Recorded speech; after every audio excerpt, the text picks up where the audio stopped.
دیکھ رہے ہیں مفتی آن لائن اور میں ہوں مفتی سخاوت منیر نعیمی۔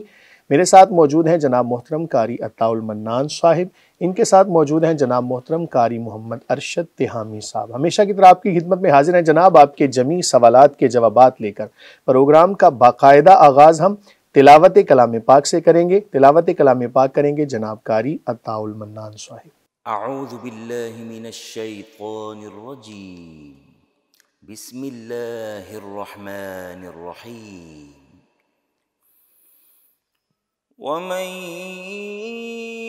يرغب عن ملة إبراهيم إلا من سفه نفسه ولقد اصطفيناه في الدنيا وإنه في الآخرة لمن الصالحين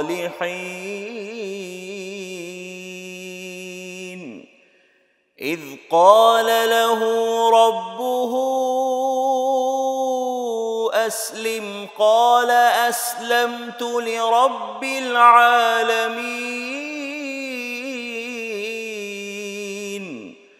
ووصى بها إبراهيم بنيه ويعقوب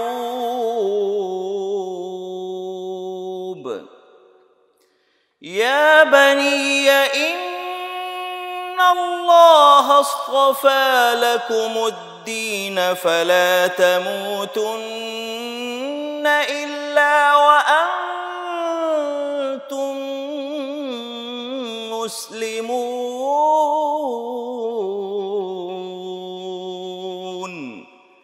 صدق اللہ العظیم۔ ماشاءاللہ، جزاک اللہ، جزاکم اللہ خیرہ۔ باب ذی وقار آیات بینات آپ نے سماعت کی، سورہ بقرہ کی آیات ہیں۔ قاری صاحب نے آج آیت نمبر 132 تک تلاوت کیا۔ خالق کائنات نے فرمایا جس کا مفہوم ہے، اور کون روگردانی کر سکتا ہے دین ابراہیم سے بجز اس کے جس نے احمق بنا دیا ہو اپنے آپ کو، اور بے شک ہم نے چن لیا ابراہیم علیہ السلام کو دنیا میں، اور بلا شبہ وہ قیامت کے دن نیکوکاروں میں ہوں گے۔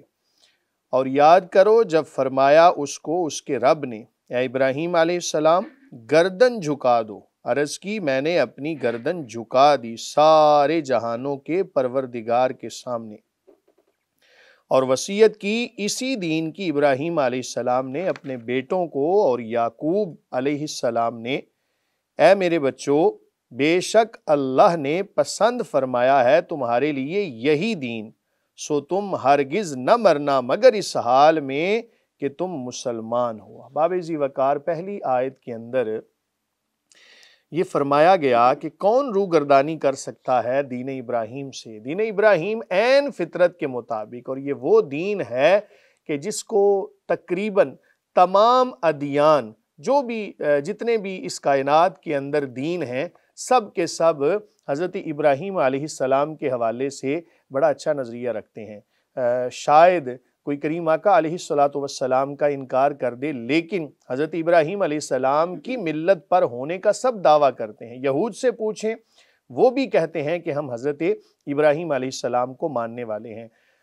اسی طرح آپ نصارہ سے پوچھیں، کوئی بھی جو ادیان ہیں جن کو کتاب ملی، جو اللہ تعالیٰ کو ماننے والے ہیں، وہ حضرت ابراہیم علیہ السلام کے حوالے سے بہت اچھا نظریہ رکھتے ہیں۔ اسی لیے فرمایا کہ کون ہے جو روگردانی کر سکتا ہے دین ابراہیم سے۔ لیکن یاد رکھیں کہ جس بندے نے اللہ تعالیٰ کے ساتھ کسی کو شریک ٹھہرایا، جس بندے نے حضور نبی کریم صلی اللہ علیہ وآلہ وسلم کے حوالے سے کوئی اچھا پہلو نہ رکھا، یا دین اسلام کے حوالے سے کوئی بھی غلط پہلو نکالا، تو اس نے یقیناً حضرت ابراہیم علیہ السلام کے دین کو بھی نہیں مانا۔ کیوں کہ حضرت ابراہیم علیہ السلام آپ کا دین ایسا ہی ہے کہ جیسا آج ہم دین اسلام پر عمل کر رہے ہیں۔ یاد رکھیں ایمانیات، میں نے یہ بات اس لیے کی کہ ایمانیات اور عبادات دو مختلف چیزیں ہوتی ہیں۔ ایمانیات وہی ہیں کہ جو حضرت سیدنا آدم علیہ السلام سے لے کر آج تک چلی آ رہی ہیں، اور عبادات میں تھوڑا بہت فرق ہو جاتا ہے۔ مثلا حضرت آدم علیہ السلام سے لے کر حضرت ابراہیم علیہ السلام تک تمام انبیاء اللہ تعالیٰ کو ایک مانتے رہے، فرشتوں کا اقرار کرتے رہے، قیامت کے حوالے سے جو بھی اسلام کے اندر نظریات ہیں، ملائکہ کے حوالے سے، مرنے کے بعد اٹھنے کا یقین، یہ ساری کی ساری اشیاء وہ ہیں کہ جن کا تعلق ایمانیات کے ساتھ ہے، عقائد کے ساتھ ہے، اور یہ اس پر ایمان لانا یہ تمام انبیاء نے اپنی امتوں کو تعلیم دی۔ اگر کوئی اس سے پھر گیا، مثلا اللہ نہ کرے کوئی ایسی بات کہے اللہ تعالیٰ کے حوالے سے، ثالث و ثلاثہ کے الفاظ کہے، نصارہ نے، یہود نے اللہ تعالیٰ کے حوالے سے بیٹے کو مان لیا، تو یہ جتنے بھی عقائد ہیں یہ سب کے سب ملت ابراہیمی کے بھی خلاف ہیں۔ جائے کہ کوئی کہے جی میں اسلام کا انکار کر رہا ہوں، تو جس نے دین کے اندر عقائد کے حوالے سے کوئی بھی نئی شک نکال لی تو اس نے اسلام سے روگردانی کر لی۔ تو اس لیے فرمایا کہ کون ہے کہ جو روگردانی کر سکتا ہے دین ابراہیم سے، بجز اس کے کہ جس نے اپنے آپ کو احمق بنا لی۔ یقیناً جو لوگ اسلام کے خلاف معاملات کر رہے ہیں، جو اسلام کو نہیں مانتے، وہ اس زمرے کے اندر یقینی طور پر آتے ہیں۔ اللہ تعالیٰ نے فرمایا کہ ہم نے چن لیا ابراہیم علیہ السلام کو دنیا میں، اور بلا شبہ وہ قیامت کے دن نیکوکاروں میں ہوں گے۔ جو بھی حضرت سیدنا ابراہیم علیہ السلام کے عقائد و نظریات پر کاربند ہیں، یقیناً ان کا ساتھ حضرت سیدنا ابراہیم علیہ السلام کے ساتھ ہوگا۔ اس کے بعد فرمایا یاد کرو کہ جب فرمایا اس کے رب نے اے ابراہیم علیہ السلام اپنی گردن جھکا دو، تو حضرت ابراہیم علیہ السلام نے اپنی گردن جھکا دی، عرض کی کہ میں نے اپنی گردن جھکا دی سارے جہانوں کے پروردگار کے سامنے۔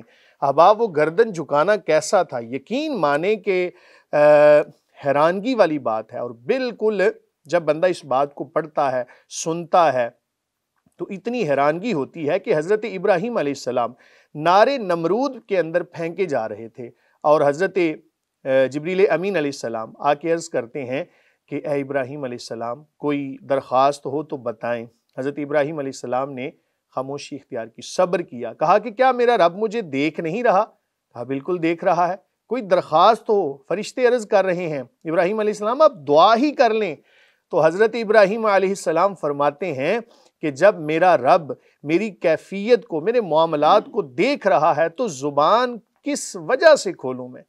اب یہ جملہ کہنا تھا کہ ادھر سے آواز آئی کہ اے نار، اے آگ گلزار ہو جا، قلنا یا نار کونی بردم و سلاما علی ابراہیم۔ اللہ تعالیٰ نے آگ کو حکم دیا کہ اے آگ گلزار ہو جا، سلامتی والی ہو جا حضرت ابراہیم علیہ السلام پر۔ اس سے ہمیں توکل کا ایک درس ملتا ہے، توکل کا پہلو نکلتا ہے کہ ہمیں ہر حال میں اللہ تعالیٰ کی ذات پہ بھروسہ ہونا چاہیے۔ جس نے مشکلات عطا فرمائی ہیں وہی ان کو دور فرمانے والا ہے۔ تو حضرت ابراہیم علیہ السلام نے ایسی گردن جھکائی اللہ تعالیٰ کے سامنے کہ جس کی مثال نہیں قائم ہو سکتی۔ آج کے دور میں آپ دیکھیں تو آپ کو ایسی کوئی مثال نہیں ملتی۔ اس کے بعد فرمایا کہ اور وصیت کی اسی دین کی ابراہیم علیہ السلام نے اپنے بیٹوں کو، اور حضرت یعقوب علیہ السلام نے وہ وصیت کیا تھی کہ اسلام کے اوپر ہی ثابت قدم رہنا۔ آپ جملے پر ذرا غور کریں کہ ان اللہ اصطفیٰ لکم الدین، کہ بے شک اللہ نے تمہارے لیے دین اسلام کو پسند فرمایا، چن لیا ہے، اور فلا تموتن الا وانتم مسلمون، جب تم دنیا سے جاؤ اس حال میں مرنا کہ تم مسلمان ہو۔